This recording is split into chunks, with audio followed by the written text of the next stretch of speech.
Hey there, welcome to the Movement Clinic. My name is Emily, and today we're going to break down triangle. So if you have access to a block, grab it, or a block-like object, grab it.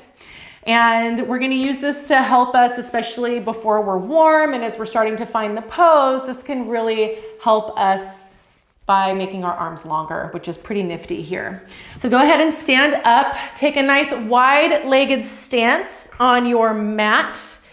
Heels are in one line. So this is going to be a lot like the Warrior 2 video. And if you haven't watched it, no worries. I'm going to do a little bit of a review.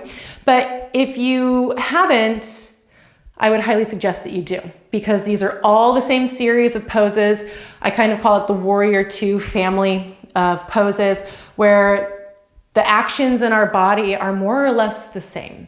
And so it can be really nice to kind of look at these all in a row so that you can get more and more familiar and they can start to make more and more sense, not only mentally, but obviously as we apply it to our physicality. So without further ado, you'll notice that I have my block here at the top of my mat. The pinky edge sides of my feet are going to start parallel to the front and back edges of my mat. Hands can stay on hips here. Now, draw those bony hip points up and in and curl the sit bones underneath you. These are going to basically be the same action. Keep that. We want our hips, these bony hip points, to keep moving towards square to the long edge of the mat. Okay? So, or square towards you, like I have right now. Now, pick up your right toes and turn them to the top of the mat. Press this back thigh back and root down through the outer edge of the back foot. Keep that. Low belly keeps lifting up and in. And now gaze at this front foot. Root down through the base of the big toe. That's going to be your anchor and the ball of the foot, but on the big toe side. And from there, externally rotate your leg from the hip. So you'll notice that as I do that, I'm actually just tucking my front butt cheek underneath me and pressing this back thigh back. So that tucking of the butt cheek underneath me presses this front hip forward, and this pressing of the back thigh back moves the back hip back. So helping to keep them more in this square shape, right? It's not going to necessarily stay, but our muscles are working hard to try. So again, lifting low belly up and in, rooting down through the outer edge of the back foot, back thigh pressing back, root down through the big toe side of the ball of the foot, that base of the big toe, and externally rotate the thigh from there. And now front fingertips, right fingertips are going to reach forward. I'm just going to keep my left hand on my hip bone for now. Keep reminding it to press and move back. And now here I'm going to lengthen forward. Oftentimes in triangle, in the upper body, I just see people trying to land that hand on something and collapsing in this low waist and ribs. Please, let's stop. Okay? So instead, we're going to lengthen forward. Flare those front ribs forward, almost like a fan.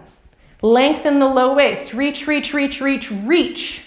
If you need to soften the bend in the knee, because we certainly don't want to hyperextend, then softly bend the knee, right? And then reach, reach, reach. And this is where you can grab a block to place underneath your shoulder so that you just made your arm longer. So that instead of trying to reach for the floor and doing this, we actually can land on something to help make us a little taller and lengthen the low ribs. So you can see this action of flaring the low ribs, of almost lengthening my armpit out of my hip. And from there, top hand simply reaches up.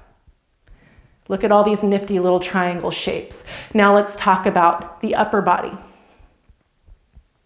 Again, draw the low belly up and in. It's almost like you round the low back. And as you inhale, arch the upper back. Exhale, round the low back. Inhale, arch the upper back. And by arch the upper back, you might also feel like your sternum is lifting and reaching towards the top of the mat. Excellent. Put a soft bend in that front leg. Pick up your block if you have it, take it with you. Let's try it on the other side. So turn your front toes to face in towards the long edge of your mat. Left toes turn out. We'll speed it up a little bit now that we're a little bit more familiar with this, at least in theory. So again, hips are moving towards square to the long edge of the mat. Press that back thigh back to move this right hip back. And then externally rotate from the anchor of the base of that big toe. Externally rotate the hip or the leg in the hip. In other words, wrap that butt cheek underneath you. Keep that. Lengthen forward, flare, flare, lengthen, flare. You might find that you're just up here and then that's the max amount that the back of this leg is gonna let you go. Great, keep that, and then this is where your triangle is, right? Make it an honest shape, not just a forced shape, okay? So wherever you're lengthening to, land the hand maybe on a block. You might find that on this side, it can be on a lower level. And then sweep that top arm forward and up. Again, exhale, draw the low belly in, round the low back. Inhale, lengthen that chest towards the front foot or arch the upper back. Exhale, round the low back. Inhale, arch the upper back. And then gaze is wherever it feels good on the neck. Okay? Wonderful. So that is triangle pose a little bit more broken down for you.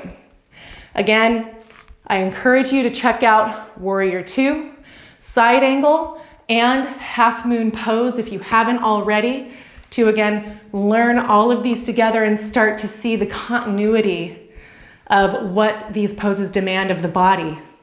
All right, have a good one. I'll see you next time at the Movement Clinic.